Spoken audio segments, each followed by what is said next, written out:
sama peraturan. Cuman kalau keyakinan itu apa yang kalian inginkan, silakan nanti kalian tuangkan di dalam kertas ini ya. Boleh lebih dari satu. Apa yang kalian inginkan supaya kelas kita itu menjadi kelas yang nyaman, enak, ya, tidak ribut, belajarnya pun jadi semangat. Hal-hal yang kira-kira tidak boleh dilakukan selama kita di dalam kelas atau selama di dalam pembelajaran. Ibu ke anak laki-laki dulu ya. Coba anak laki-laki mau pakai warna apa?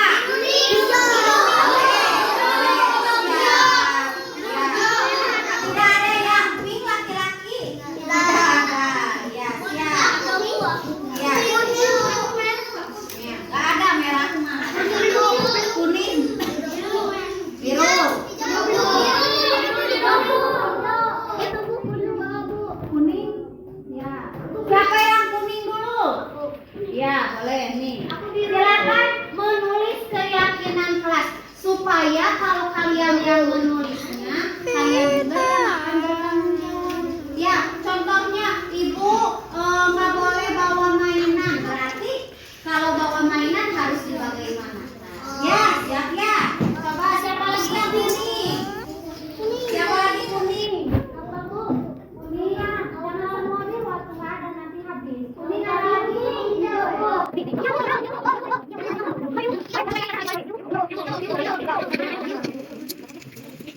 Ya, dikasih nama juga boleh, dikasih ini juga boleh. Sudah boleh ditempel antri ya, nah ditempel. Yang bagus satu nempelnya. Boleh antri ya. Di angka itu kan biar nanti membentuk, katanya mau membentuk. Yuk antri.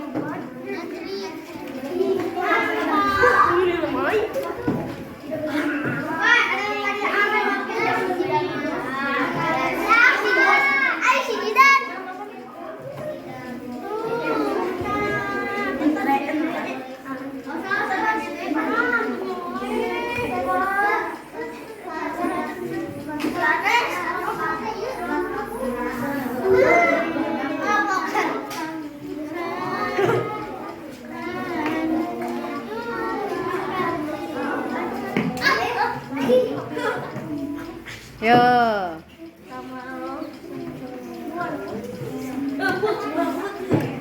Ya, dibetulkan.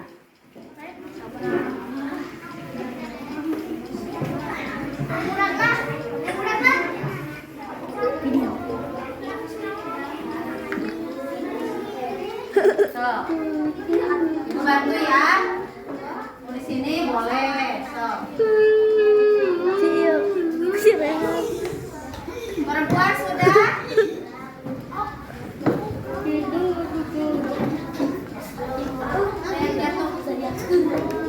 Yang sudah boleh duduk ya.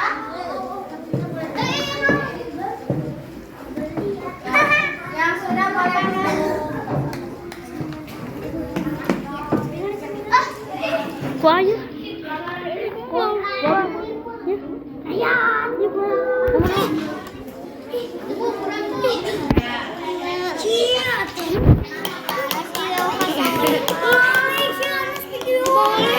Bos Kiyo. Yuk kemana tuh? Ada di sama. Yuk. Mana?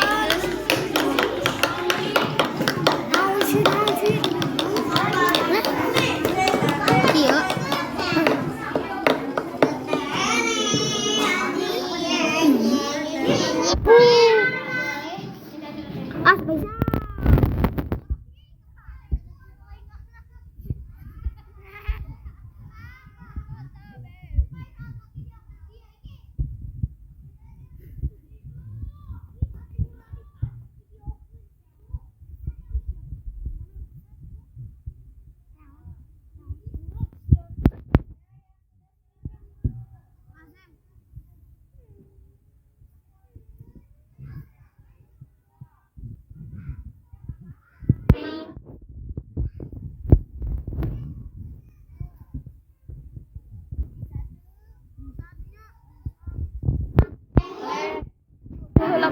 coba lah. Boleh, siapa lagi? Mana? Yang belum menempel siapa? Mana yang belum menempel? Siapa yang belum? Oh, itu Talita. Ya, yang lainnya duduk. Siap. Ada. Nggak ada kemana? Ada nanti dibacakan ya. Abi geo Bu. Iya.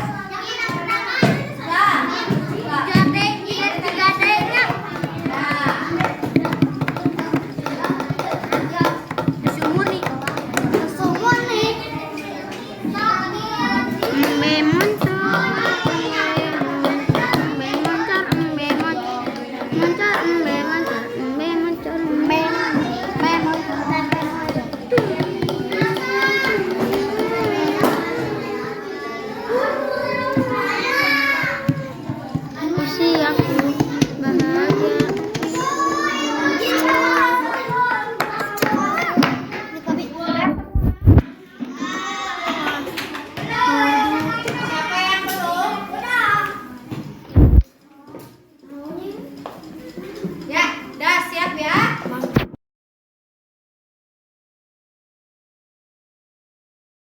Bismillahirrahmanirrahim.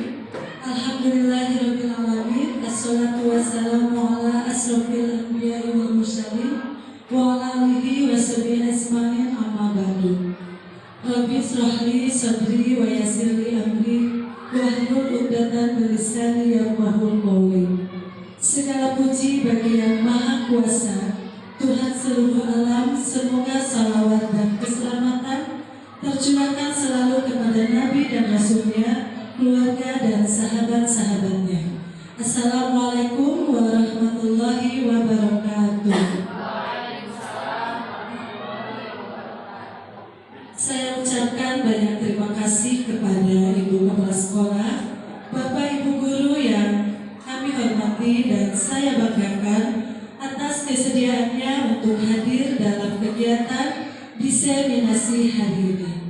Adapun susunan acara hari ini: 1.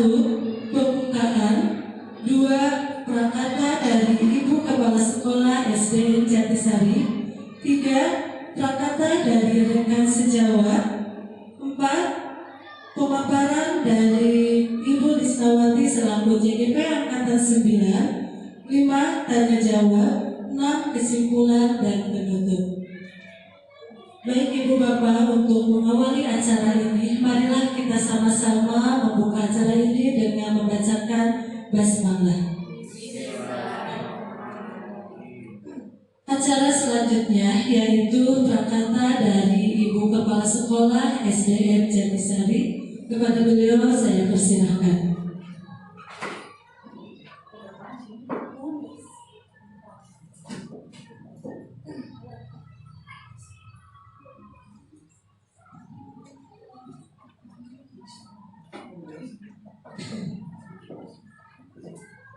Bismillahirrahmanirrahim.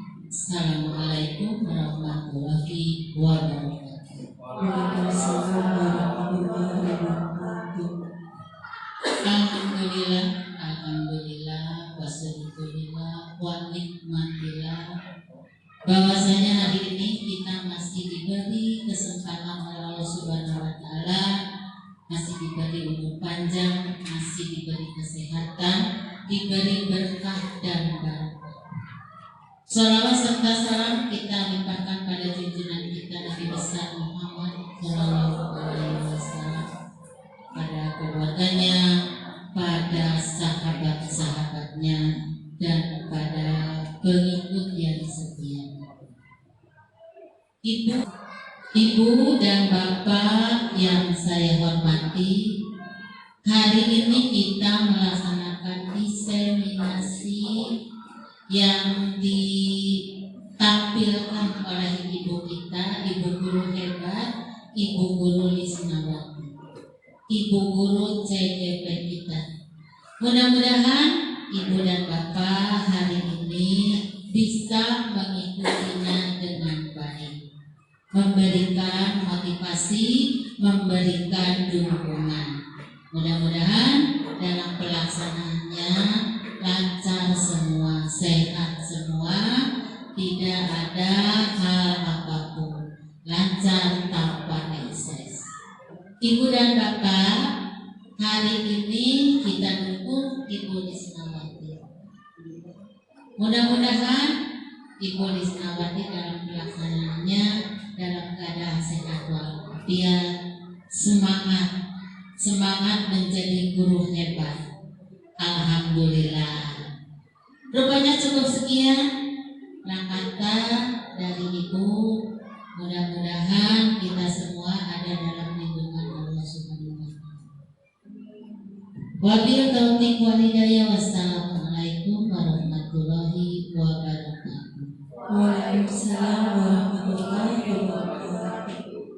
Terima kasih Ibu atas motivasinya untuk kita semua. Mudah-mudahan kita semua selalu diberikan kesehatan. Amin ya rabbal alamin. Lanjut untuk acara yang ketiga, yaitu prakata dari rekan sejawat yang akan disampaikan oleh Ibu Silvi Urpah. Kepadanya kami persilahkan.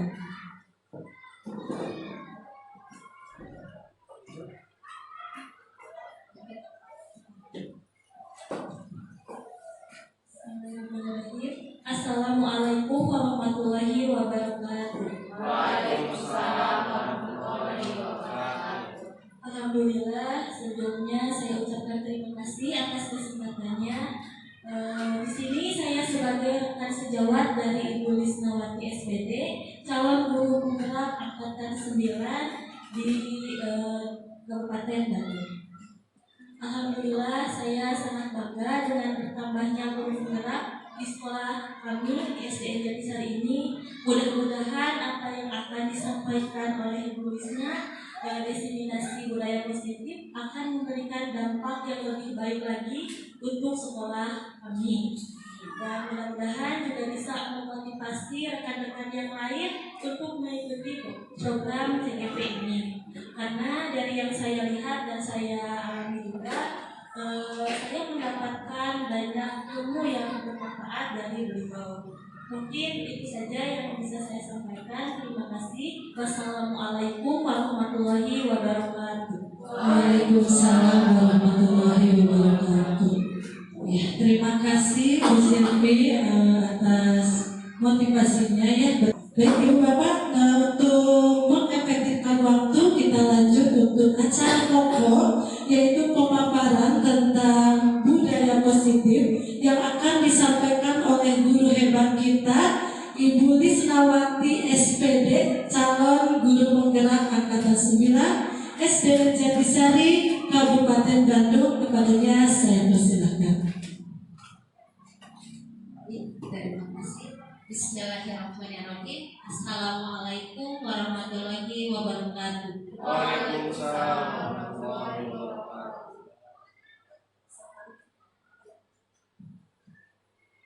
Alhamdulillah. Wassalatu wassalam ala Rasulillah. Alhamdulillah, pada kesempatan hari ini saya bisa menyampaikan diseminasi budaya positif. Tetapi sebelum ke materi, saya ingin mengucapkan beribu-ribu terima kasih terkhusus untuk Ibu Kepala kita tercinta, karena saya tidak mungkin seperti ini tanpa dorongan beliau. Dari angkatan 5 kita dimotivasi untuk mengikuti CGP, tapi kitanya saja yang susah. Padahal kita sudah mempunyai seorang pimpinan yang sungguh luar biasa, yang memberikan dukungan kepada para guru. Dan alhamdulillah akhirnya saya sama Bu Pipit alhamdulillah mengikuti CGP angkatan ke-9 dan alhamdulillah lulus. Meskipun tahapannya kalau kata Bu Yati mah aduhai ya, dari pretest pertama, karena kita CGP itu menjalani beberapa kali pretest ya. Tapi alhamdulillah dengan dukungan selain dari Ibu Kepala Sekolah juga dari rekan-rekan, itu sangat membantu kita sehingga alhamdulillah kita dapat lulus. Yang kedua, saya juga ingin mengucapkan banyak-banyak terima kasih kepada rekan-rekanku yang sudah mau meluangkan waktunya. Waktu yang seharusnya sudah pulang saya ganggu ya. Terima kasih yang sebesar-besarnya sudah memberikan juga motivasi ketika saya down ya, tidak karena manusiawi. Ada pasang surut, kadang sedang gembira, kadang juga senang down, tapi alhamdulillah saya mempunyai rekan-rekan yang sangat hebat, yang sangat mendorong dan memotivasi, bahkan memberikan dukungan 100%. Apapun yang akan saya lakukan pasti mendapatkan motivasi dari rekan-rekan. Sekali lagi saya ucapkan banyak terima kasih karena program ini tidak akan mungkin berjalan tanpa dukungan dari Ibu Kepala Sekolah, tanpa dukungan dari teman-teman. Karena program ini harus semuanya dilibatkan. Jadi kalau kita ingin sekolah kita maju, tidak cukup hanya CGP saja yang berperan, tapi semuanya harus berperan. Ya, pasti semua warga, diantaranya kepala sekolah, rekan-rekan, guru CGP juga peserta didik. Mungkin itu sedikit yang dapat saya sampaikan sebelum kepada materi. Sebelum kepada materi kita ingin mengetahui dulu apa sih guru penggerak, meskipun mungkin kalau sekarang sudah tidak asing lagi ya guru penggerak itu, karena alhamdulillah sekarang sudah angkatan 10 apa 11 ya yang sudah dibuka, bang 11 alhamdulillah, pasti ibu bapak guru hebat sudah tahulah dan sudah tidak asing lagi ya. Makanya ayo semangat yang belum kita ikuti program guru penggerak ini ya. Selain pada tentang guru penggerak, guru penggerak adalah program yang dibuat pemerintah yang bertujuan untuk meningkatkan kompetensi guru yang akan mendorong upaya peningkatan kualitas pendidikan baik di sekolah maupun di luar sekolah dengan menggunakan pendekatan andragogi dan blended learning. Yang saya pahami di dalam pendidikan guru penggerak ini, pendekatannya andragogi. Andragogi itu yang saya pahami adalah seni pengetahuan untuk membimbing orang dewasa dalam belajar. Sedangkan blended learning jadi pada secara luring dan daring ya. Jadi ada alurnya ya, alur merdeka. Mungkin Bu Ica ya sudah tahu, Bu Pipit ya, bahwa di dalam PGP ini ada yang disebut dengan alur merdeka. Jadi kita selama pendidikan di CGP ini ada alurnya. Pertama dari mulai diri, yang kedua eksplorasi konsep, kemudian ada ada ruang kolaborasi. Nah itu ya ada. Jadi nanti selain kita belajar secara mandiri, kita juga belajar secara berkelompok ya. Jadi ada alur. Selain tadi secara daring, kita juga ada pembelajaran secara luring, yaitu di lokakarya. Dan alhamdulillah selain di lokakarya, kita juga mendapatkan bimbingan dari pengajar. Alhamdulillah. Nah, manfaat guru penggerak seperti yang tadi sudah dibahas sama Ibu moderator, bahwa betul banyak sekali manfaat yang saya rasakan dengan mengikuti program guru penggerak ini. Yang di modul 1 dibahas bahwa pembelajaran itu harus berpusat pada siswa. Jadi harus berpusat pada anak. Kita guru hanya menuntun saja, mengarahkan. Ya, itu ternyata betul sekali. Kita masih banyak kekurangannya dan masih banyak salahnya. Mudah-mudahan dengan mengikuti program guru penggerak ini, khususnya saya bisa lebih memperbaiki pembelajaran yang ada di kelas saya, dan umumnya mudah-mudahan saya juga bisa memberikan dampak positif untuk Bapak Ibu yang ada di SDN Jatisari. Manfaat yang pertama, mengembangkan kompetensi tadi tadi sudah dibahas ya. Jadi alhamdulillah mendapatkan ilmu yang sangat banyak. Yang kedua, pengalaman belajar mandiri dan kelompok terbimbing serta terstruktur. Nah, jadi alhamdulillah di pembelajaran di pendidikan guru penggerak ini, selain kita belajar mandiri, kalau mandiri kan tidak harus disuruh ya. Jadi harus kemauan kita sendiri. Kalau kurang males ya udah pasti tertinggal. Kalau mandiri itu pasti kita punya apa? Punya kemauan sendiri tanpa, masya Allah. Dengan mengikuti program guru penggerak, ilmunya sangat luar biasa. Bahkan di modul 1.4 ini banyak sekali ilmu-ilmu yang saya dapat dan bahkan baru saya tahu. Ya, nanti untuk selanjutnya di pemaparan materinya ya. Nah, selain kita belajar mandiri, kita juga terbimbing secara kelompok. Karena ketika kita kolaborasi, ketika pembelajaran secara daring, kita dibimbing oleh fasilitator. Ketika ada pemahaman kolaborasi juga kita dibimbing juga oleh instruktur. Jadi pemahaman kita lebih dikuatkan.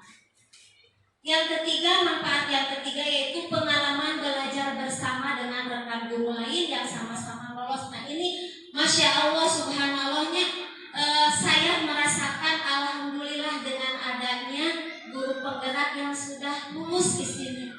Jadi ayo mari kita sama-sama kita berkolaborasi, tapi bukan hanya untuk guru penggerak saja. Ayo ibu-ibu yang belum juga, kita sama-sama berkolaborasi untuk memajukan pendidikan khusus yang kecil aja dulu di sekolah kita. Mudah-mudahan dengan bertambahnya guru penggerak di SDN Jatisari bisa menjadikan bisa menjadikan sekolah kita menjadi sekolah yang lebih baik. Manfaat yang keempat yaitu mendapatkan bimbingan mentoring dari pengajar praktik. Ya sudah pastilah mungkin ya ibu bapak juga kemarin ketika ada pendampingan alhamdulillah dilibatkan ya, alhamdulillah jadi sudah tahu. Jadi bukan hanya belajar sendiri tapi kita juga diberi pemahaman, diberi lagi penguatan.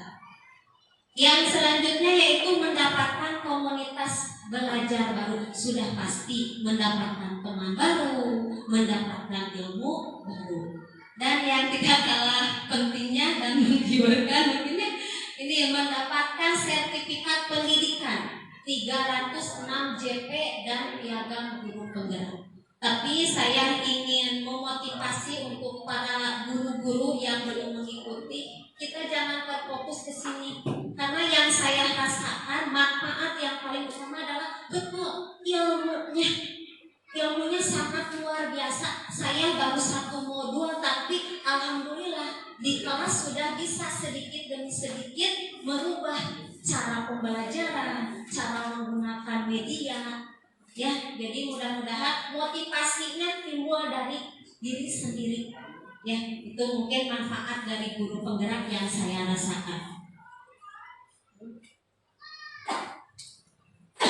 Nah, sebelum kita ke materi, ada pertanyaan pemantik supaya kita lebih semangat. Masih semangat? Semangat ya. Nanti kita diskusikan pertanyaan yang pertama. Bapak Ibu boleh menjawabnya dengan setuju atau tidak setuju. Hukuman dapat mendisiplinkan murid. Apakah setuju? Tidak. Apa alasannya? Nanti kita bahas ya. Yang kedua, pemberian hukuman dalam hal positif seperti membaca atau membersihkan halaman sekolah dapat meningkatkan disiplin murid. Setuju tidak setuju? Setuju. Setuju? Ya, setuju ya. Sepakat setuju? Setuju. Yang ketiga, memberikan penghargaan dapat meningkatkan motivasi murid. Setuju? Setuju. Ya, sip, nanti kita bahas bersama-sama. Ya. Jadi di hari ini saya menyampaikan diseminasi budaya positif. Diseminasi ini adalah sinonim dari kata sosialisasi. Jadi di tugas terakhir di modul 1 ini saya diberi tugas untuk menyampaikan materi tentang budaya positif. Saya diberikan tugas untuk menyampaikan kepada rekan-rekan di sekolah saya, dan alhamdulillah ibu bapak bisa mengikutinya pada hari ini. Budaya positif. Budaya positif akan menumbuhkan rasa aman dan nyaman pada murid dalam proses pembelajaran. Budaya positif juga akan mendorong murid untuk mampu berpikir, bertindak mandiri, dan bertanggung jawab.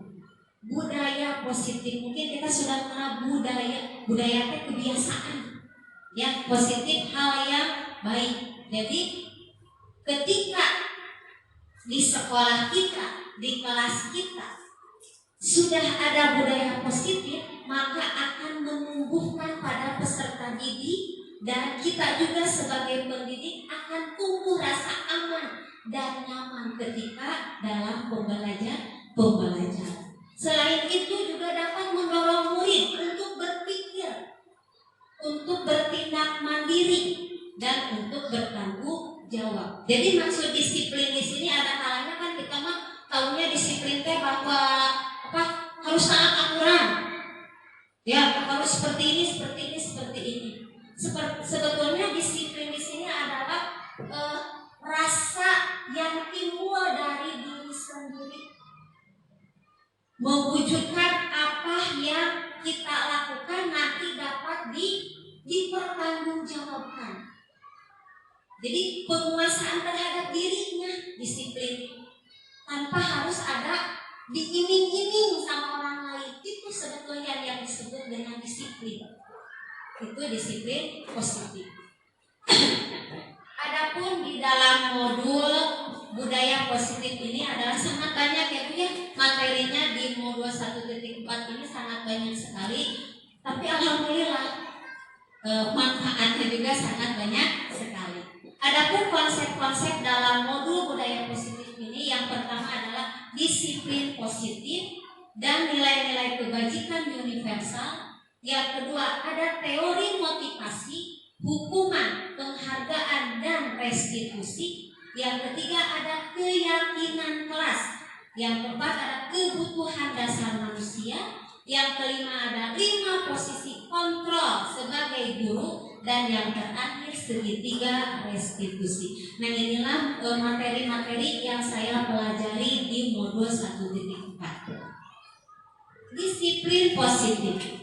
Disiplin positif merupakan suatu cara penerapan disiplin tanpa kekerasan dan ancaman, yang bertujuan untuk menumbuhkan kesadaran serta memberdayakan anak untuk melakukan sesuatu tanpa sombong, tanpa ancaman maupun hukuman. Nah, tadi seperti yang sudah saya jelaskan. Jadi disiplin positif ini si anak melakukan sesuatu bukan karena takut. Abi mah bade lebet ke sekolah teh lebetna 6:30. Kalau jam 7 mah takut disekat terus ibu. Nah, jadi ini motivasinya bukan dari dalam dirinya, tapi masih karena takut dihukum. Aku mah mau ke sekolahnya jam 7 kurang 10 karena mau beres-beres dulu meja ibu, nanti biar sama ibu dikunci. Bukan karena itu kalau disiplin positif, tapi betul-betul karena tanggung jawab dirinya pada dirinya sendiri. Itu ya disiplin positif.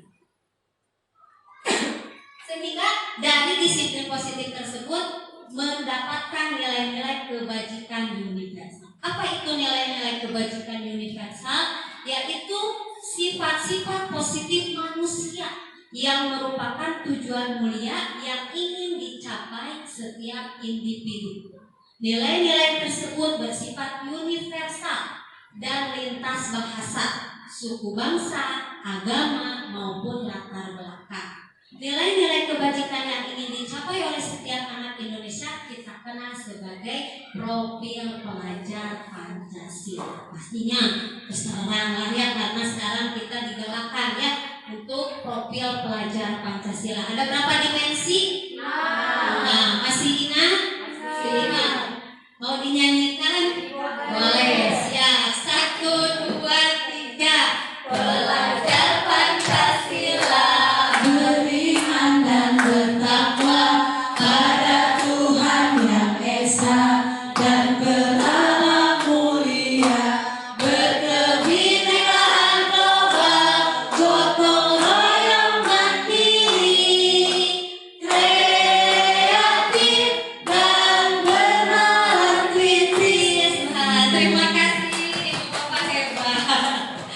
Ya, jadi alhamdulillah ya sekarang kita kan sedang digalakan dengan kurikulum merdeka ya, yang tujuannya untuk mendapatkan peserta didik yang berprofil pelajar Pancasila. Karena di dalam profil pelajar Pancasila ini menurut saya sudah sangat tercakup semuanya. Dari pertama dari beriman dan bertakwa kepada Tuhan Yang Maha Esa, berakhlak mulia, gotong royongnya ada, berkebinekaannya ada, terus kreatif, siswa dituntut untuk kreatif, untuk bernalar kritis dan juga untuk mandiri. Nah, sekarang materi selanjutnya yaitu motivasi perilaku manusia. Mungkin Bapak Ibu sudah tahu bahwa motivasi itu ada dua ya. Ada motivasi yang berasal dari luar atau ekstrinsik, dan ada motivasi yang berasal dari dirinya sendiri, yaitu motivasi intrinsik. Untuk menghindari ketidaknyamanan, hukuman, apa yang akan terjadi apabila saya tidak melakukannya? Nah, ada kalanya kita juga seperti itu. Mudah-mudahan ibu bapak guru mantunya. Jadi kita melakukan sesuatu itu hanya untuk menghindari ketidaknyamanan. Nah, mudah-mudahan tidak kalau kita. Tapi kita juga berharap ya murid anak didik kita juga kalau melakukan sesuatu itu tidak atas ketidaknyamanan. Kalau bisa karena dia atas kesadarannya sendiri. Nah, kalau seseorang melakukan sesuatu untuk menghindari ketidaknyamanan atau hukuman, berarti murid melakukan disiplin diri karena takut dihukum, dan ini merupakan motivasi ekstrinsik. Jadi dari luar, bukan dari dirinya sendiri. Yang kedua, ada anak ketika melakukan sesuatu hanya untuk mendapatkan imbalan dari orang lain atau instansi. Nah, contohnya kita berikan ibu ya, karena ada maunya, bukan karena kemauan sendiri. Nah, ini juga sama, merupakan motivasi ekstrinsik. Sedangkan yang ketiga yaitu untuk menjadi orang yang mereka inginkan dan menghargai diri sendiri dengan nilai-nilai yang mereka percaya. Orang dengan motivasi ini akan bertanya, akan menjadi orang yang seperti apa apabila saya melakukannya. Nah, kalau motivasi ini insya Allah sudah motivasi yang berasal dari dirinya sendiri. Ya, jadi mereka melakukan sesuatu karena nilai-nilai yang mereka yakini, mereka hargai, dan mereka melakukannya karena ingin melakukan itu, bukan karena ada hukuman, bukan karena ada iming-iming dan lain sebagainya. Ya, itu motivasi perilaku manusia. Nah, sekarang hukuman dan penghargaan. Saat kita berulang kali menjanjikan hadiah kepada anak-anak agar berperilaku bertanggung jawab, atau kepada seorang murid agar mempelajari sesuatu yang baru, atau kepada seorang karyawan agar melakukan pekerjaan yang berkualitas, kita sedang berasumsi mereka tidak dapat melakukannya atau mereka tidak akan memilih untuk melakukan. Al-Fiqh. Nah, hukuman dan penghargaan seperti tadi dibahas di depannya, nanti ada pemaparannya lebih lanjut. Nah, di sini ini adalah salah satu materi yang saya paling suka di modul 1.4. Kenapa? Karena sangat berbelat-belat, ya, dihukum oleh penghargaan.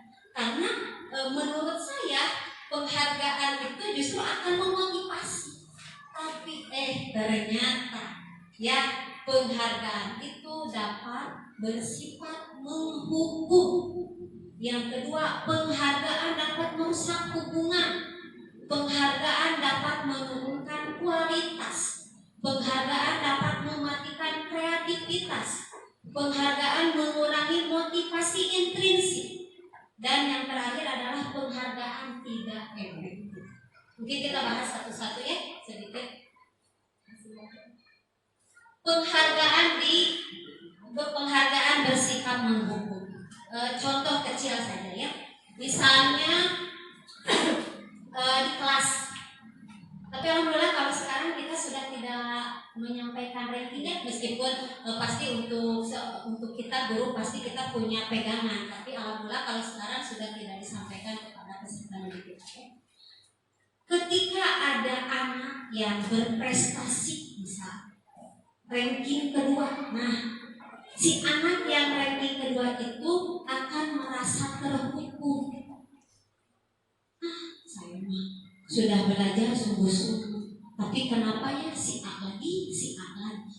Padahal dia sudah hasilnya sudah bagus, tapi karena dikasih penghargaannya, misalnya katanya hanya 1 orang, ya itu akan menjadi menghukum untuk anak tersebut. Atau mungkin ada yang lain yang mau memberikan contoh bahwa penghargaan itu bersifat menghukum. Ada? Ya. Terima kasih untuk waktunya Ibu. Yang saya rasakan ya, yang saya lihat di kelas gitu ya, anak-anak waktu dulu saat ada ranking itu betul sekali mereka merasa terbebani gitu, saat diberikan suatu tantangan, contohnya dalam ranking gitu. Makanya dari itu sekarang tidak ada ranking itu sangat bagus sekali. Cuman sesekali guru ingin saja memberikan penghargaan itu gitu ya, selalu terjebak. Padahal anak itu di rumahnya itu jadi terbatasi, khusus menghafal aja waktu dia itu untuk bermain justru akan lebih kurang, karena dalam capaian otaknya itu saya harus membanggakan orang tua dengan jadi ranking gitu ya. Akhirnya hak anak yang harusnya bermain, harusnya makan dengan santai, berburu-buru gitu, tidak ada hak anak yang terpenuhi. Padahal hak anak yang seutuhnya di masa-masa TK, SD sampai masa sekolah itu ada haknya untuk bermain. Jadi itulah munculnya tidak ada dorongan dalam diri sendiri kalau sifatnya itu mengejar prestasi dengan ancaman gitu. Jadi hukum seolah-olah anak tersebut dituntut, apalagi ya orang tua yang tidak paham gitu ya, bahwa anak pintar ya pasti ranking 1 ya, gitu. Padahal anak pintar itu bukan mesti harus juara gitu. Anak yang pintar itu bisa dari berbagai aspek gitu salah satunya. Jadi saya memang tercerahkan dari pemaparan Risma bahwa betul penghargaan itu bersifat menghukum. Seperti itu Ibu, terima kasih. Ya, terima kasih Bu Ita. Ya, ternyata betul ya, karena pada hakikatnya dunia anak adalah dunia bermain, tapi bukan berarti ya terus main, enggak juga ya. Kita memberikan batasan, tapi salah satu hak anak juga adalah bermain. Contohnya lagi misalnya sekarang, ketika anak terus-menerus diberikan penghargaan, ketika suatu saat kita lupa, kita manusia ya tidak luput dari lupa. Ketika misalnya kita lupa tidak memberikan penghargaan kepada anak tersebut, akhirnya anak aduh, terjatuh. Ini namanya aku tidak dikasih hadiah sama si ibu. Ya, jadi tadi yang benar-benar harus kita tanamkan kepada anak didik kita adalah motivasi intrinsik. Itu sangat penting sekali. Karena kalau sudah ada kesadaran dari dirinya, maka kita tidak akan capek. Kita cukup menuntun, kita cukup memberitahu, oh ini yang bagus seperti itu ya. Yang kedua, penghargaan dapat merusak hubungan. Nah, anak-anak SD besti-bestian. Nah, ya, misalnya di sini ada Bu Silpi sama Bu Irma besti-bestian. Ya, ternyata misalnya saya terlalu sering memuji Bu Silpi. Itu si Silpi. Ya, begitu turutan. Nah, nanti untuk Irma sendiri akan seperti bagaimana? Makanya Silpi dulu. Sudah baik, saya tidak akan istilahnya mau kerjakan lah. Nah seperti itu ya, jadi akan merusak hubungan yang asalnya besti karena dibanding-bandingkan, jadi ya merusak hubungan, jadi babagudan. Penghargaan menurunkan kualitas. Nah ini berhubungan dengan yang nomor 4, mematikan kreativitas. Ada suatu bacaan kalau di LMS ya, ketika mahasiswa sedang mengadakan PKL, mahasiswa tersebut disuruh membuat suatu karya tulis setiap seminggu sekali dimasukkan ke redaksi. Nah, setelah beberapa kali membuat karya tulis tersebut, Akhirnya karya tersebut dikasih imbalan. Nah, setelah dikasih imbalan ternyata si kualitas dan kreativitasnya jadi apa? Jadi padam. Kenapa jadi padam? Karena dia menganggapnya yang penting saya membuat karya tulis 1 minggu sekali, mau itu kualitasnya bagus atau tidak, yang penting saya mendapatkan imbalan. Beda dengan yang sama sekali pokoknya saya ingin memberikan yang terbaik, mau ada imbalan tidak ada imbalan maka dia akan mengerjakan sebaik mungkin. Itu ya penghargaan yang ketiga dan keempat. Yang selanjutnya penghargaan mengurangi motivasi intrinsik. Betul sekali tadi. Contoh di kelas, ketika anak didik saya belajar dengan saya tertib, bisa nurut, ya termotivasi. Ketika suatu saat misalnya saya tidak bisa hadir, datanglah guru yang lain. Bertanya-tanya guru, kayaknya mah ketika sama tulisnya masih seperti ini misalnya, tapi kenapa anak ketika pembelajaran saya jadi seperti ini? Nah, karena anak diam, karena anak nurut, itu hanya karena siapa? Karena saya, karena ibu gurunya, karena wali kelasnya. Jadi dorongannya bukan dari dirinya. Karena ada ibu guru, ibu guru saya mah Risma. Ketika masuk Bu Wulan mah bukan ibu guru atau bukan wali kelas saya. Jadi ngasal misalnya belajar. Nah, itu berarti akan mengurangi juga ya penghargaan. Tulis nama misalnya kalau kita bisa ke depan selalu dikasih permen misalnya. Bu Wulan mah enggak, saya mau belajarnya biasa-biasa aja. Jadi akan merusak motivasi ya. Dan yang terakhir penghargaan tidak efektif ya, mungkin dari pemaparan yang 1, 2, 3, 4, 5 ya sudah pasti bahwa motivasi penghargaan itu tidak efektif ya.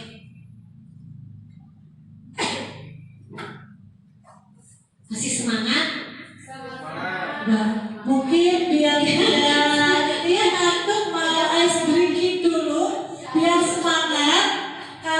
Karena ibu-ibu juga kadang kuliah kalau hanya mendengarkan kan tidak harus ikut gerak ya. Sebelum masih melanjutkan pemaparannya akan Ica pimpin ya biar bergerak semuanya. Ayo ikut nih, ayo siap ya. Ayo sama sekalian ice drinking dulu ya. Jangan malu-malu. Jangan malu-malu. Terima kasih Ibu MC ya, MC yang lucu dan Ibu juga yang semangat ya untuk waktunya. Ibu-ibu semangat bapak-bapak. Pengen tahu semangatnya di mana ya? Kalau saya bilang tepuk 1, tepuk 2, tepuk 3, siap ya? Coba. Ada yang semangat, coba. Siap. Tepuk 1, tepuk 2, tepuk 3, siap. Kurang kompak, emang salah makan opak, kurang kompak. Siap, sekali lagi. Tepuk 1, tepuk 2, tepuk 3, nah, masih tidak konsentrasi ya, supaya konsentrasi ya. Bu, di sini ada bulan-bulan menghilang ya. Kita akan tebak sesuatu dari akhir kata tersebut. Contohnya, clue-nya nanti yang tidak bisa jawab berarti harus menyiapkan clue ya. Misalkan ngulek di Abi. 5 sampai 3 berarti Ibu kurang konsentrasi sama Bapak ya. Makanya kita coba misalkan dari sekarang ya. Sebutkan nama hewan tapi akhirnya lanjutkan. Misalkan monyet, berarti Ibu harus melanjutkan dari huruf T. Nah gitu Ibu Bapak ya. Apa dari T Bu? Tikus. Nah Ibu lempar siapa aja boleh. Siap ya. Nah kita lanjut. Silakan Ibu dari T. Nah silakan Bima. Tikus berarti S. S apa S? Semut. Apa Bu? Semut. Lempar lagi Bu. Masih ini. Silakan Bu. Semangat. Tupai, betul.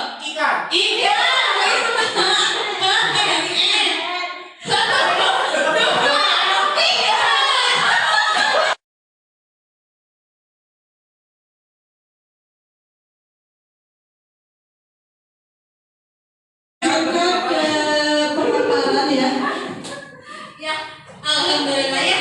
Kita lanjutkan, sudah terbakar semangatnya.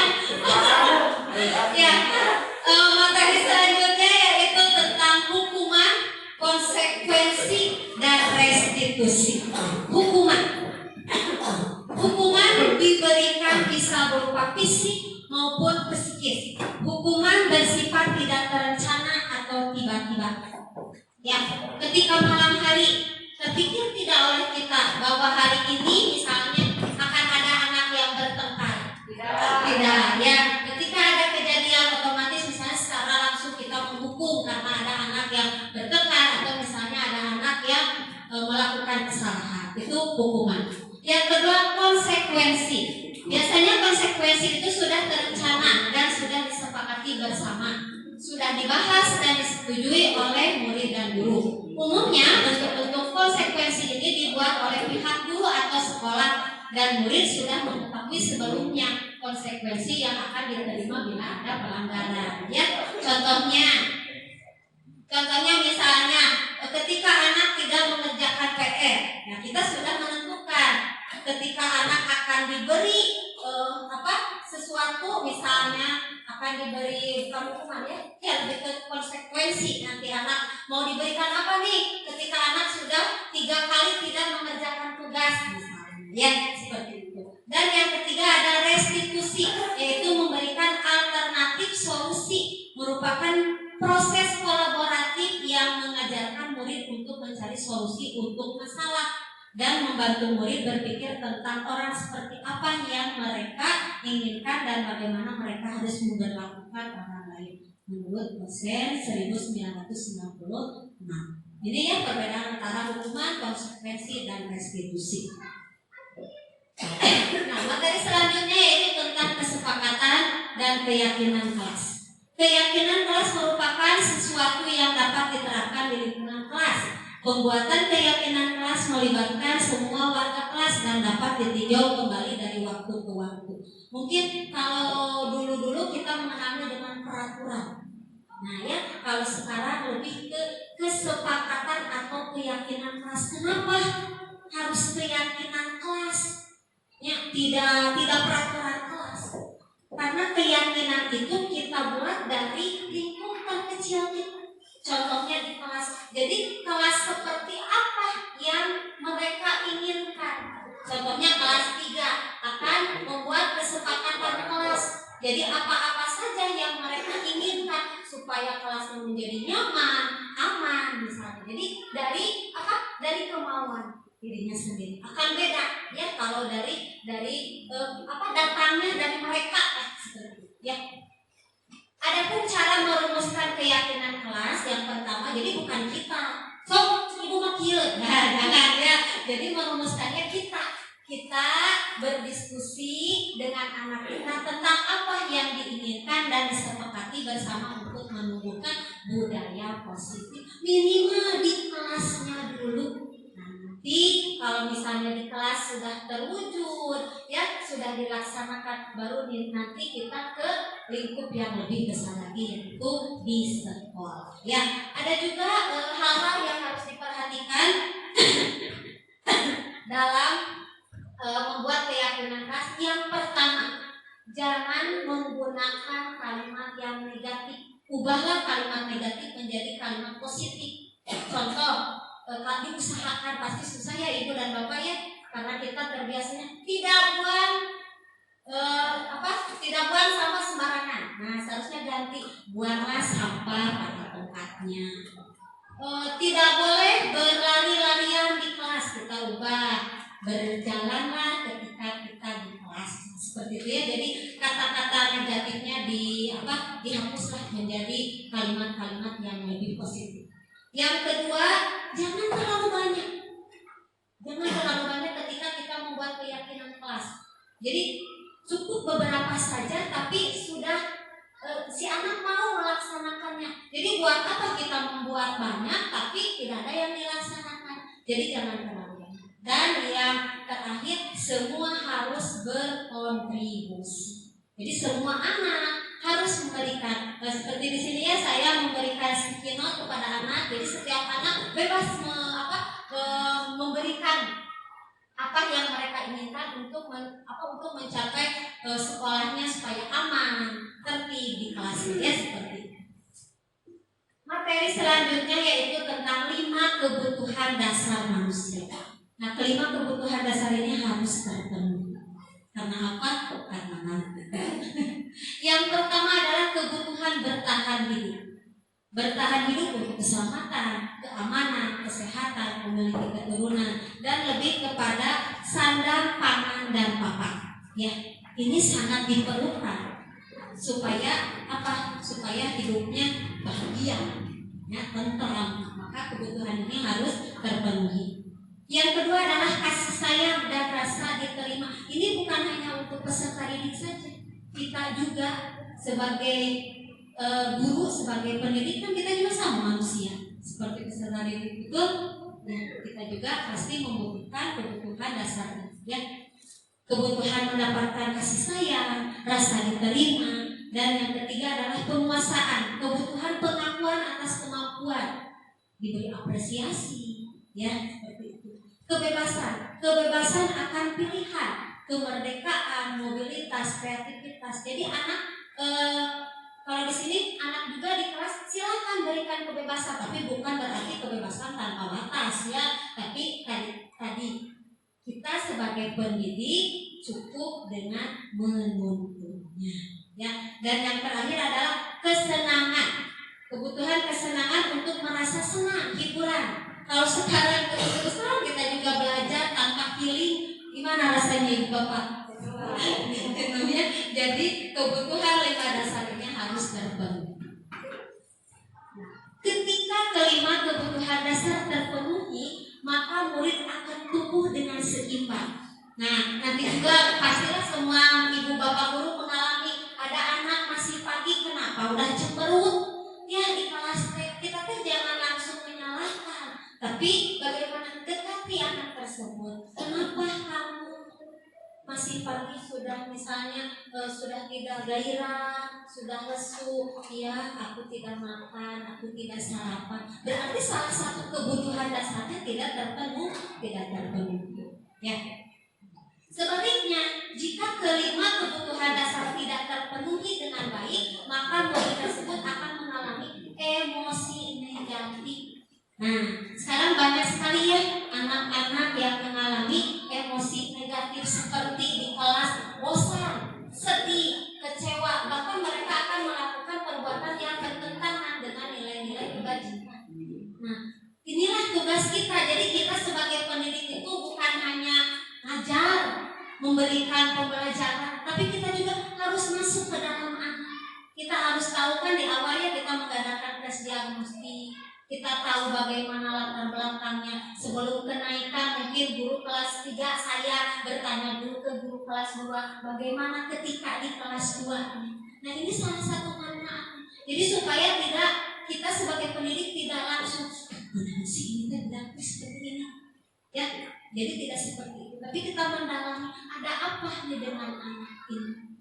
Karena tadi jika perilaku buruk tidak dapat tersalurkan, tidak dapat disampaikan, itulah responnya. Jadi respon yang negatif. Ya, itu tentang kebutuhan dasar manusia.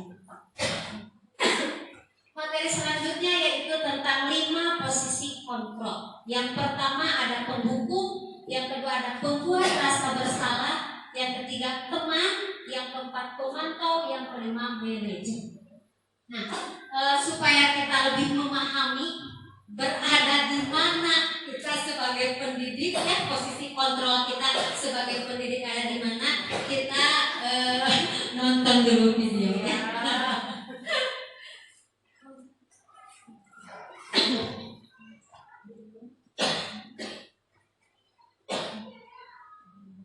Silakan, boleh sambil Ya, tidak apa-apa. apa ya, santai saja lah ya.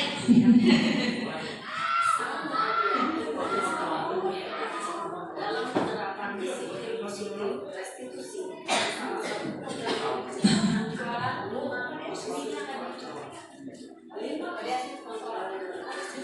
adalah proses perjalanan seorang pendidik agar dapat mengenali dirinya.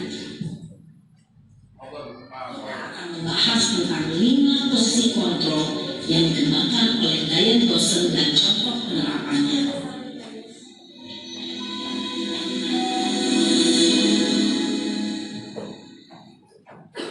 Lima posisi kontrol itu adalah: 1. Posisi penghukum. 2. Posisi pembuat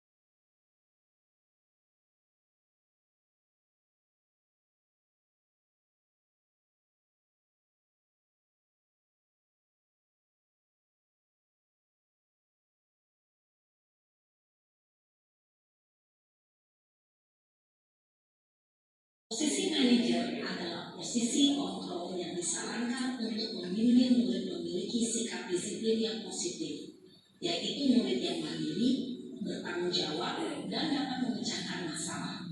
Tujuan dari posisi ini adalah agar murid dapat berefleksi atas tindakannya. Guru akan terus memberikan pertanyaan-pertanyaan bermakna, sehingga membuat murid dapat belajar dari kesalahannya dan mencari sebuah solusi untuk menyelesaikannya. Ibu dan Bapak, dari kelima posisi kontrol yang barusan kita bahas, mana posisi yang paling ideal? Manajer. Sudah kita laksanakan? Ya. Alhamdulillah ya, harus mungkin belum terbiasa, tapi kalau kita sudah terbiasa, insya Allah nanti ke depannya kita akan terbiasa dan menjadi ada di posisi manajer yang sangat ideal ya.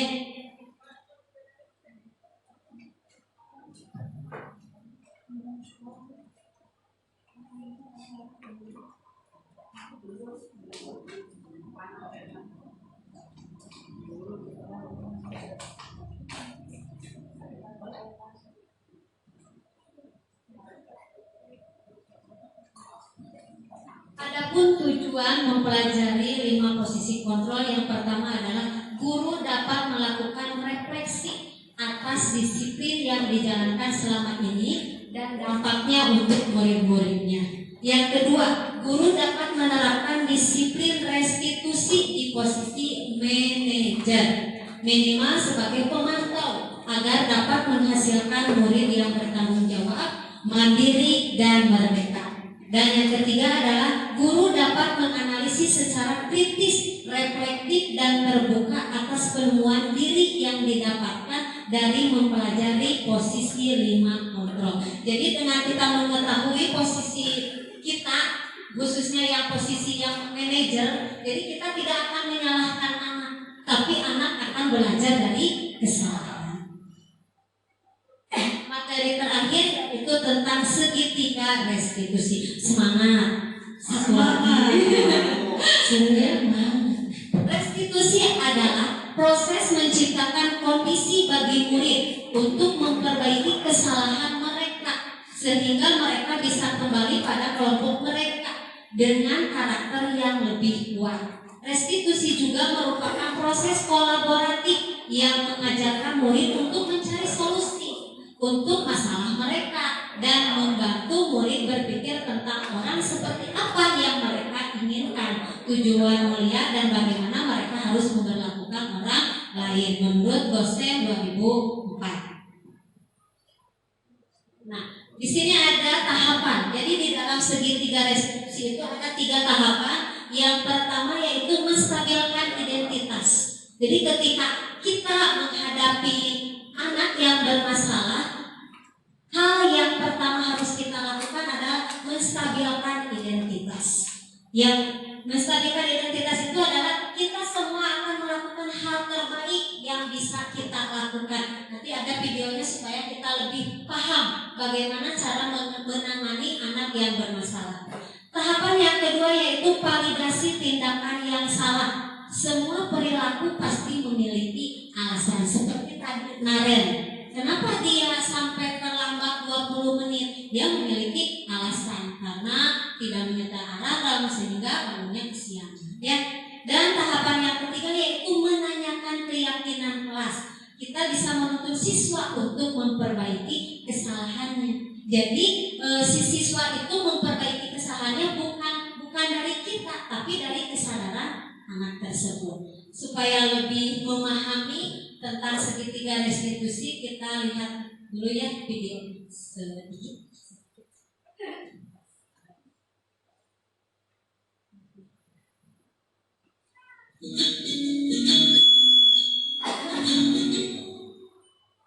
Salam dan bahagia ibu dan bapak guru hebat. Pada video kali ini kita akan membahas tentang salah satu program disiplin positif yang diterapkan di lingkungan sekolah yang dikenal dengan nama restitusi.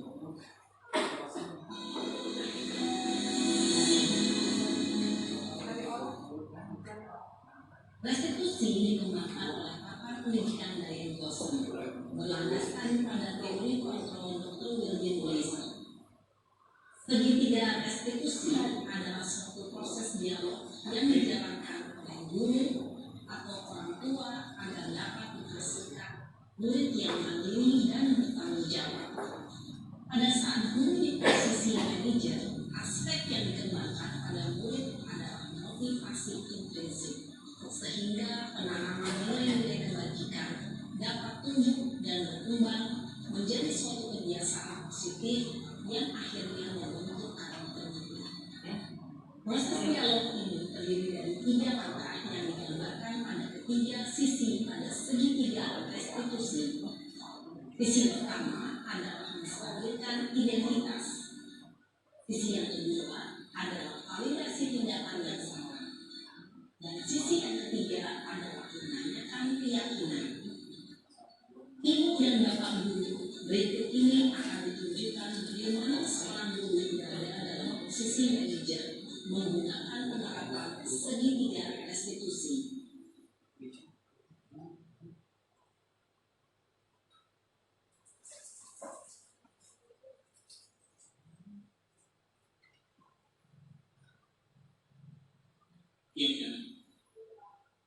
Yang mana teruskan? Kenapa ada revisi? Kesel pak, kesel banget. Masa aku dikatain tukang fitnah pak? Ya aku marah lah.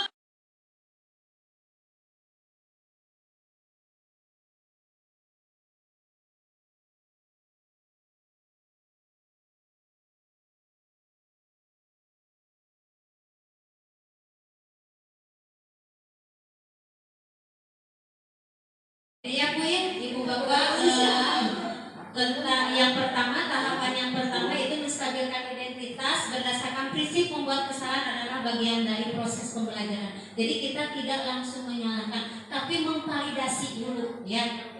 Kita juga bilang bahwa tidak ada manusia yang sempurna misalnya ya, seperti itu. Berperan mengisi identitas murid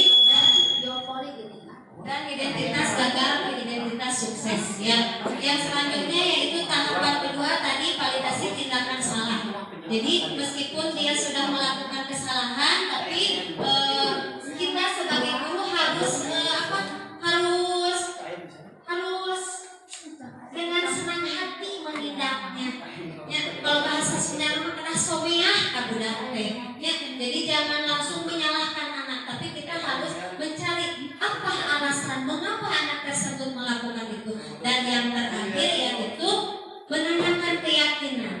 Karena tadi kita sudah membuat keyakinan, apakah perilakunya itu sesuai dengan keyakinan yang telah dibuat, kita kembalikan lagi kepada anak tersebut. Jadi anak akan belajar dari kesalahannya tanpa kita kasih tahu secara langsung bahwa dia itu salah. Tidak seperti itu, tapi dia akan belajar dengan sendirinya. Oh iya, ternyata apa yang saya lakukan adalah salah, dan dia akan mencari solusinya sendiri. Bagaimana kalau seperti ini Bu? Nanti kita tidak meluruskan dan menambahkan. Itu mungkin untuk segitiga restitusi. Adapun tujuan dari segitiga restitusi yang pertama yaitu guru mengetahui restitusi sebagai salah satu cara menanamkan disiplin positif pada murid sebagai bagian dari budaya positif di sekolah. Yang kedua, guru dapat menerapkan restitusi dalam membimbing murid berdisiplin positif agar menjadi murid yang merdeka. Dan yang ketiga adalah guru dapat menganalisis dengan sikap reflektif dan kritis dalam penerapan disiplin positif di lingkungan. Jadi bukan hanya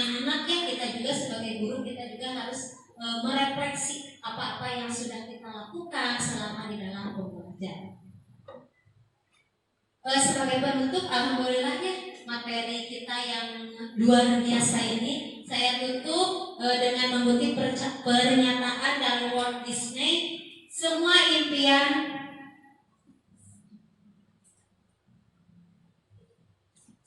impian bisa Anda wujudkan jika Anda memiliki keberanian untuk mengejar mereka.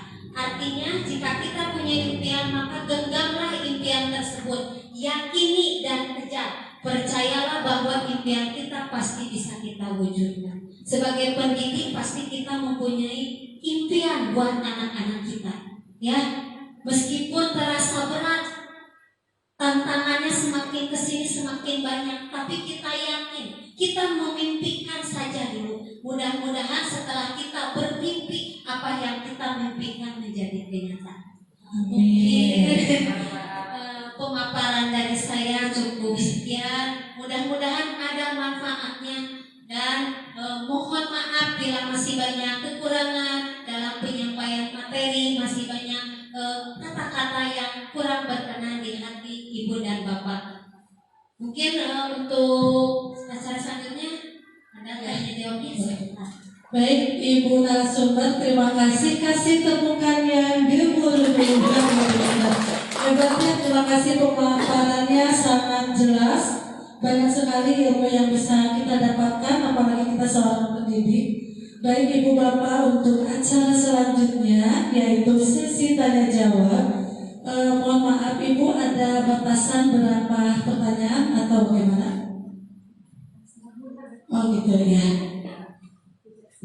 Baik, untuk mengefektifkan waktu ya, karena sudah 1 jam lebih ya, saya batasi saja untuk sesi pertanyaan hanya 3 pertanyaan saja. Ibu Bapak yang mau menanggapi atau mau bertanya mengenai materi yang sudah disampaikan oleh Ibu narasumber, boleh silakan. Siapa yang mau bertanya? Kita sharing saja ya. Ya, cuma sharing saja ya. Nanti saling melengkapi saja siapa yang mau menjawab. Baik, siapa yang pertama? Barangkali Ibu Bapak yang mau menanggapi atau bertanya mengenai materi budaya positif. Masih semangat? Masih ya. Ya silakan. Dimulai.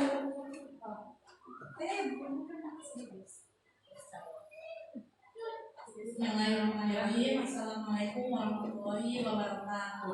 Waalaikumsalam warahmatullahi wabarakatuh. Ibu izin bertanya, menurut Ibu apa nilai-nilai dan peran yang harus dimiliki oleh seorang guru penggerak? Ya. Mungkin cukup segitu pertanyaan dari saya. Terima kasih. Wassalamualaikum warahmatullahi wabarakatuh. Waalaikumsalam warahmatullahi wabarakatuh. Kita tampung dulu atau langsung dijawab? Ibu Nana? Ya. Ibu Wisna, langsung dijawab saja. Satu-satu saja ya. Saya ulangi untuk pertanyaan yang pertama dari Bu Wulan. Apa nilai dan peran guru penggerak apa? Guru penggerak ya, berarti nilai dan peran guru penggerak. Ya, maka Ibu narasumber. Ya, terima kasih Bu Wulan atas pertanyaannya. Kita sharing saja, nanti mungkin ada yang mau menambahkan ya. Yang saya pelajari di dalam modul 1 ini nilai dan peran guru penggerak. Yang pertama adalah seorang guru penggerak itu harus berpihak pada murid. Jadi kita sebagai guru harus berpihak pada murid. Ada istilah menghamba ya, menghamba pada murid. Jadi maksudnya di sini bukan kita gitu ya, bukan seperti itu, tapi segala sesuatu yang akan kita lakukan itu harus berdasarkan kepada anak didik kita, harus melihat, karena kita kan memiliki murid yang beragam, ya, memiliki keunikan masing-masing. Nah, kita harus memprioritaskan apa yang dibutuhkan oleh anak tersebut. Yang kedua, nilai guru penggerak adalah mandiri. Nah, kita sebagai guru harus mandiri. Mandiri di sini ketika, jadi kalau misalnya wawasan kita ingin bertambah, kita itu jangan mau disuruh sama orang lain. Asalnya seperti ini, ibu KS kirim di grup, mengenai jaringan webinar. Kalau nggak sama ibu disuruh ikutan webinar, istilahnya ya seperti itu. Jadi seorang guru penggerak itu harus mandiri, harus mencari sendiri untuk untuk meningkatkan kompetensi kita. Itu yang kedua. Yang ketiga, harus inovatif. Harus kreatif.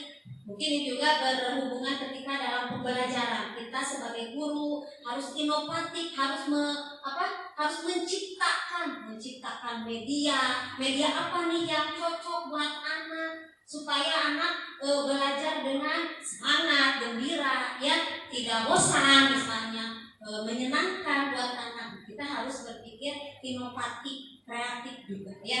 Terus yang harus kolaboratif. Nah, nilai yang selanjutnya ya harus kolaboratif. Kita harus kerjasama, ya, karena kita juga sudah tahu bahwa kita makhluk sosial yang pasti membutuhkan bantuan dari orang lain, ya, gitu. Jadi kita harus berkolaborasi teh, iya, bekerja sama. Karena kita tidak bisa memajukan pendidikan di sekolah kita, saya saja misalnya yang ke depan, atau Bu Ica saja, atau Bu Fitri saja yang ke depan. Tidak bisa seperti ini, atau ibu saja, ya, ibu kepala sekolah, tidak bisa, tapi harus dari semua warga sekolah. Dan yang terakhir, harus memiliki sifat reflektif. Kita mau merefleksi diri kita sendiri. Atau ngerasa kang bener nak, atau ngerasa kita sudah sempurna, ya. Jadi kita sebagai guru harus merefleksi diri kita. Apa nih hari ini kelebihan yang sudah kita lakukan buat anak? Apa kekurangan yang kita lakukan hari ini? Jadi itu sangat penting bagi guru sebagai pendidik. Mungkin ada yang bisa menambahkan atau cukup. Mudah-mudahan kita puas ya, biar Bu Wulan nanti mencari lagi referensi. Betul. Ya, gimana Bu Wulan, sudah cukup puas? Tapi mudah-mudahan tidak puas ya, biar mencari lagi jawaban yang lainnya. Baik, terima kasih. Untuk pertanyaan yang kedua, silakan ayah Bu Pipit, monggo. Baik, terima kasih atas waktunya. Mohon izin bertanya. Ini mungkin melanjutkan atau tadi ada kaitannya dengan Bu Lisna menjelaskan ada istilah yang pendidikan yang menghamba pada siswa. Mungkin itu tadi juga penjelasan yang Ibu sebelumnya mungkin arahnya ke sana gitu ya. Nah, yang saya ingin tanyakan adalah bagaimana atau seperti apa relevansi istilah ini dikemukakan oleh Raja Dewantara ya. Nah, relevansinya dengan kita, peran kita seorang guru. Iya, terima kasih. Silakan Bu Lisna langsung silakan menjawab. Tentang menghamba menghamba kepada siswa. Ya, jadi ini pengalaman saya lagi pribadi ya. Yang saya rasakan ketika di dalam pembelajaran tadi seperti sudah saya jelaskan, bahwa selama ini pembelajaran yang saya lakukan adalah saya yang sebagai bukan lakonan istilahnya berpusat pada guru. Nah, seharusnya kita itu pembelajaran itu berpusat kepada murid. Jadi murid maunya seperti apa? Nah, salah satunya kan tadi dengan cara kita harus melihat dulu sebelum kita pembelajaran, di awal pembelajaran kita mengadakan tes diagnostik supaya kita tahu ini anak maunya kemana, belajarnya mau diarahkan kemana. Karena anak kan unik ya, tidak semua anak bisa diam duduk beberapa jam ya, apalagi di kelas kecil ya Bu ya. Di kelas kecil itu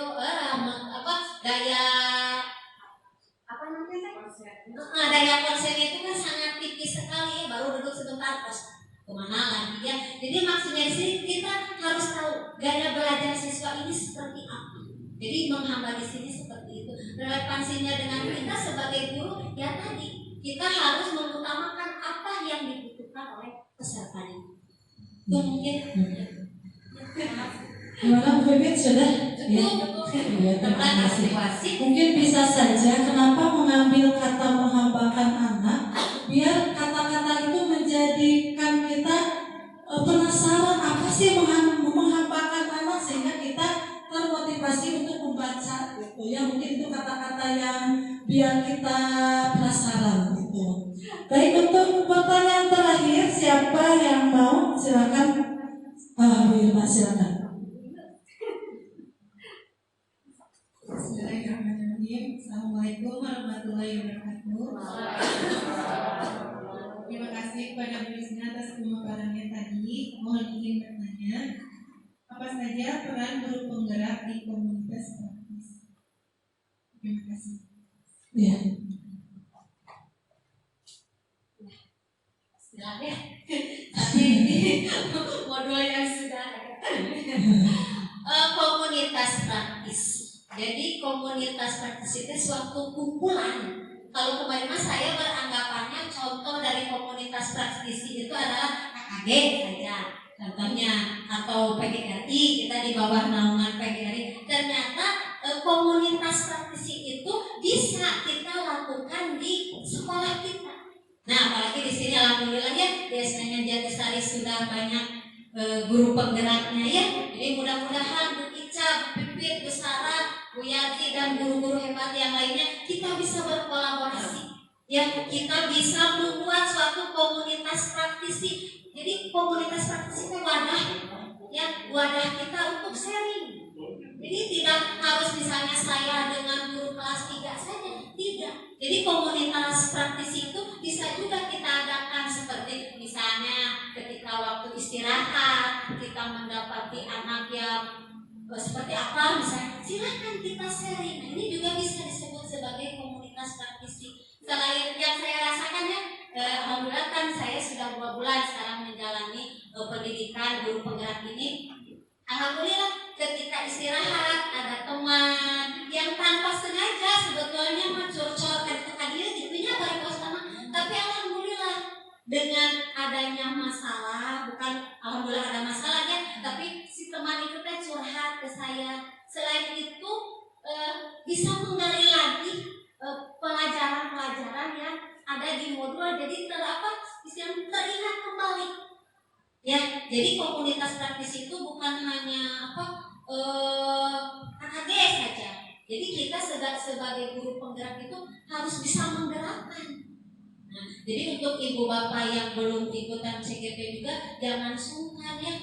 Yang saya rasakan juga gitu, karena di sini kan sudah ada yang lulus dari justru ketertarikan di sini saya melihat si ibu ini seperti ini, si ibu ini seperti ini. Dan setelah terjun ternyata betul sangat luar biasa ilmu yang didapat dari program pendidikan guru penggerak. Mungkin itu untuk komunitas praktisi. Jadi bisa ya kita sebagai guru penggerak harus sebagai motor yang menggerakkan, orang-orang atau warga-warga yang ada di sekitar sekolah. Jadi sekolah adalah minimal komunitas praktisi, baru nanti kita bisa malah misalnya ke KKG atau ke yang lain. Jadi seperti itu. Terima kasih. Ya. Mohon maaf kalau masih banyak kekurangan. Gimana Bu Irma, sudah cukup? Ya, mudah-mudahan Pak tidak puas ya mencari jawaban-jawaban lain. Alhamdulillah Ibu Bapak, rangkaian acara dari awal sampai sekarang sudah selesai. Saya sebagai moderator akan menyimpulkan apa yang sudah tadi disampaikan. Intinya, dengan materi yang tadi hubungannya budaya positif akan terwujud jika adanya kolaborasi antara sesama sekolah, yaitu kepala sekolah, guru, siswa, orang tua, bahkan dengan seluruh warga sekolah. Dan dengan budaya positif akan menciptakan lingkungan yang nyaman, aman, kondusif di setiap pembelajaran. Itu saja Ibu Bapak yang bisa disampaikan. Mohon maaf atas segala kekurangan. semuanya mudah-mudahan diberikan kesehatan oleh Allah Subhanahu wa taala. Baik Ibu Bapak, kita tutup saja acara ini dengan sama-sama membacakan hamdalah. Akhirul kata, wabillahi taufiq wal hidayah. Wassalamualaikum warahmatullahi wabarakatuh. Iya. Iya.